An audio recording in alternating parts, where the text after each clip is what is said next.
Hello and good day, friends, family, neighbors, whomever you are. I am Coach Jay, and I'm going to talk a little bit today about core beliefs. I always start my classes with a corny dad joke, and it's almost Father's Day, so it's appropriate. So here's is today. My wife rang me at the pub today, and she said, "If you're not home in 10 minutes, I'm giving the dinner I cooked you to the dog." I was home in 5 minutes. I'd hate for anything to happen to our dog.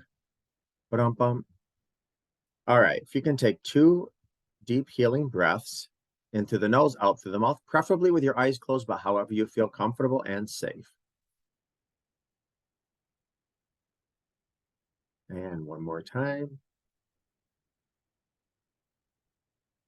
Okay, so I wanted to ask, are you happy? Do you wake up to face the day and wish you could fall back asleep and hide? Complex post-traumatic stress disorder can often lead you down a path of unhappiness, especially if your core beliefs are harmful. You may be wondering what are core beliefs. Well, core beliefs are the underlying thoughts that always start with I. We hold them to be true about ourselves and the world around us. Core beliefs developed when you were a child and highly dependent on how you were treated growing up. You formed your core beliefs based on your relationship with your caregivers and your experience. Core beliefs help you interpret the world around you, and oftentimes that really doesn't work in your favor. If there is trauma in your childhood, your core beliefs can become skewed, and you develop thoughts about yourself that are not necessarily true or actually very inaccurate. These thoughts, however wrong, served you in your childhood, allowing you to get your needs met by confronting the adults in your life. They may actually do the opposite as the adults. If you're watching this and you're the one who discovered a betrayal, you may have attached a meaning, or at least some type of meaning, to your betrayal. For example, if you have a core belief that you are unworthy of love, then that very well could be attached to your betrayal. Geez, they did this because I'm unworthy of love. So it has nothing to do with fact or truth, just our interpretation based on our core values. Uh, Today, these negative beliefs may very well inhibit you from reaching your full potential as they tell you that you're hopeless, worthless, or worse. You likely have what many call post-infidelity stress disorder, which is very similar to PTSD, and powerful because they have been ingrained in us for so many years, and they've reached the status of always true. So it's to the point where you don't even question them anymore because it's almost subconscious. It's like, oh, okay, this happened because of this. It's almost like fact. The belief that our core beliefs are always true can hold and keep us stuck in negative feelings. You know, it's interesting because very quickly um I talk with people that have like certain addictions, like porn addictions, and I'll say, you know what, porn is not the problem. The problem is underneath the porn. The porn is just your escape. The porn is your aspirin. So like if you have a migraine and you take a medicine, the migraine is the focus, not the medicine. And it's the same thing with porn. The porn isn't the focus, it's your self-worth. It's this. And it's the same thing kind of with this, is that when we have a outward activity such as a betrayal or somebody cuts us off. I mean, how many times does somebody cut us off in the street or on the road? And sometimes we personalize that. Geez, what was I doing? Was I going too slow? Did I not blink before I turned my turn the go over, cross the lanes, whatever. And really, it's a lot of it comes down to our core beliefs or our sense of who we are, our lack of confidence, things like that. All right. Adverse events impede you from forming healthy judgments and solving problems adequately, leading to more negative thoughts and actions. So your behaviors and thought patterns make the difference between being happy in your life and being miserable. It's true that you were mistreated in childhood and that your core beliefs reflect the words and actions of your caregivers, but you need not remain stuck in the past. We all know that. It is crucial, therefore, to identify and understand how such negativity in your core beliefs happened and to challenge them. Not easy at all. If it were, nobody would have negative core beliefs.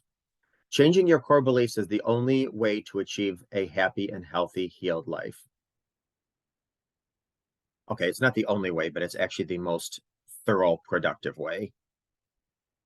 Positive core beliefs about yourself and your world are essential to feeling happy and belonging. Although you are composed of the sum of your parts, each is an area or category.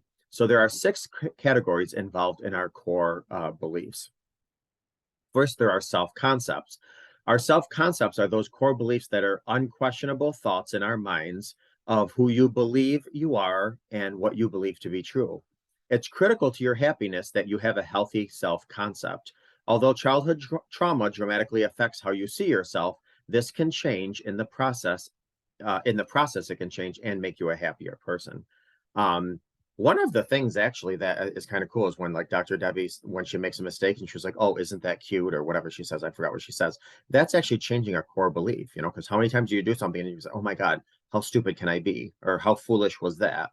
As opposed to saying, "Oh, how adorable," I think she uses, or whatever. That's changing a core belief. That's going to absolutely change your words, change your attitude, change your mood, change your beliefs. The second is your relationships. The beliefs you hold to be true about your relationships, including how you see the roles of significant others, are major. Negative core beliefs significantly alter your relationships, but it's possible to learn to change your thinking patterns about others to grow in happiness. A lot of times, especially if we come from families where our caretakers, our adults, our parents, whomever mistreat us, then we have this core belief of nope, because there is primary attachment, nobody is safe in the world. And if you have a core belief that nobody's safe in the world, then you have a tendency to sabotage certain relationships. Third is your health. How well you see your body and respond to its need greatly enhances or destroys your happiness. By changing core beliefs about your health and body, they form negative to positive. Happiness will inevitably follow. I always tell people that we date on the level of our self-esteem, which is why a lot of times you'll see two people and one, in your opinion, might be like drop dead gorgeous. And the other one is like, oh my God, how far did they reach into the gutter for that person? But that's because oftentimes we date, we date on the level of our self-esteem. So somebody that could not be what many people would consider attractive could have stellar self-esteem. And somebody who gets out of a limousine and, is a 10 on the cover of a GQ magazine could have a self-esteem of a 2. So you really got to work on your self-esteem. That will help with your core beliefs. Fourth is your money. Your beliefs about money and finances and your relationship with them can affect your happiness. Your relationship with money and how you handle your finances are critical to your happiness. Holding core beliefs where you don't feel you have enough money or that you always cause to mishandle it will bring you discomfort and unhappiness. My father, who just recently passed like a couple of years ago, he owned about 6 houses when he was living. He owned 6 houses and he would collect rent on these houses. The problem is my father was so overly generous and kind on one hand, and on the other hand, he was too soft because he lost all 6 houses and he went bankrupt because he continuously let people slide on their rent. Oh, my son needed a cell phone and so I can't. And he'd be like, okay, just get me next month. Oh, so and so was due and then I had a wedding to go to. Okay, no problem. I understand. My father was very nice and generous, but he did not respect his relationship with money. And so he lost all of his houses and he went bankrupt. That was a core belief of his that he unfortunately didn't work on or change. And lastly, your life. Beliefs about your life tend to be broad and affect many aspects of your life. It's critical to take control of your life and simply not allow yourself to drift. It's very important boundaries.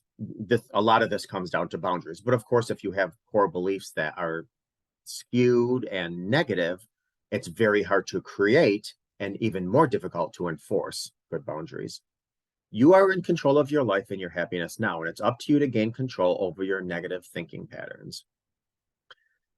Your relationship with other people. Now, these are your general beliefs about other people, whether they are strangers or someone you know well. This category can also include your thoughts about humanity. Your happiness depends upon how you get along in society. Although in life, in general, and I say this all the time, especially betrayal, things are not easy, fair, But much happiness awaits you if you change your core beliefs. One of the things that is challenging is, let's just say, when we're younger, um, uh, one of the people that I'm working with is a male, and his female caretaker abused him, and now he has a general fear of women. And so this is what I mean. A core belief is that women are dangerous, and I'm sure the same goes with women who are violated by men. You go into a world where you got to be careful of all men. Men can be dangerous. That's a core belief. The key to changing, or at least addressing, core beliefs starts with reframing assumptions, or reframing your assumptions. So if you assume that you are unlovable or ugly, your behaviors will align with that belief, even though others may see you differently. In other words, your core beliefs can become your self-fulfilling prophecies. And I say all the time, oftentimes, especially when we start to heal from something, trauma, abuse, toxicity, dysfunction, when we start to heal, what happens is we have to put on a uniform of armor to protect us from certain things. And if we don't constantly stay on top of our healing, what happens is that armor that we had to wear morphs into our personality. And then eventually we go into the world with this new, quote, personality, but it's not our personality. It's the armor that we temporarily needed. We can take off that armor now because we have the tools now where we don't need that armor anymore. So, I mean, healing is no joke. Having negative beliefs about oneself and the world leads to an unhealthy outlook on your life and on happiness. Core beliefs are highly resistant to change. And let me repeat that. Core beliefs are highly resistant to change, because how many times are you doing something and or addressing your kids, or whatever your reaction is, you're like, oh my gosh, that was my mother, or oh my gosh, that was my father, or oh my, whatever. Our core beliefs are ingrained into us. I mean, it was our examples, it's our blueprint, it's our foundation. It is very hard. It's like, going underneath a house and trying to change the foundation without disrupting the house. It's almost impossible. Alrighty. So assumptions maintain core beliefs by explaining life experiences that contradict your thought patterns. A good example may be that you believe you're unlovable, yet someone tells you they love you. The core belief of your unlovability might lead you to sabotage that promising relationship, making you extremely unhappy, which is something I just said before. A lot of these core beliefs can sabotage relationships, whether it's relationships with other people, relationships with money, relationships with your creator, relationships with whomever, relationships with your physical body. If you were to ask yourself if the assumption is 100% true, you will find that no assumption can be 100% true in all situations 100% of the time.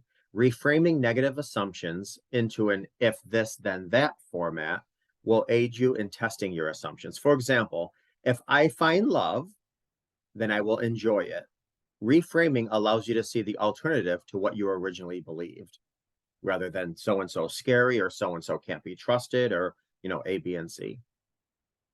If you experienced abuse or trauma in your childhood, and most certainly as a betrayed adult, you very well could be dealing with complex post-traumatic stress disorder, which, as I just said, or PTSD, or post-infidelity stress disorder, very similar, and likely have a boatload of negative core beliefs, especially because your core beliefs, when something negative happens, they get strengthened. It's almost like a self-fulfilling prophecy.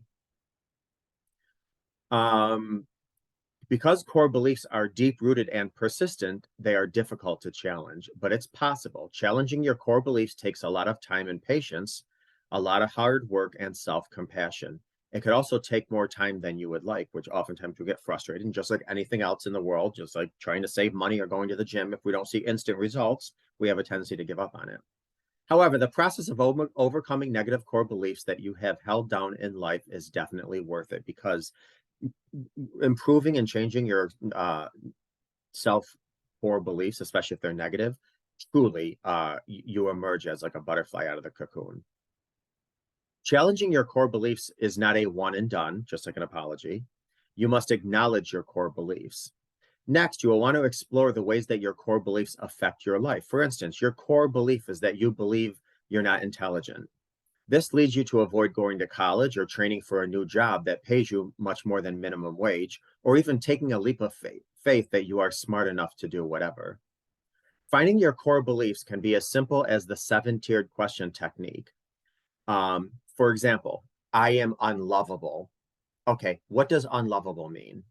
Unlovable means to me, I am worthless. Okay, what does worthless mean to me? Worthless means to me that blah, blah, blah. So you're asking yourself the 7-tier questions.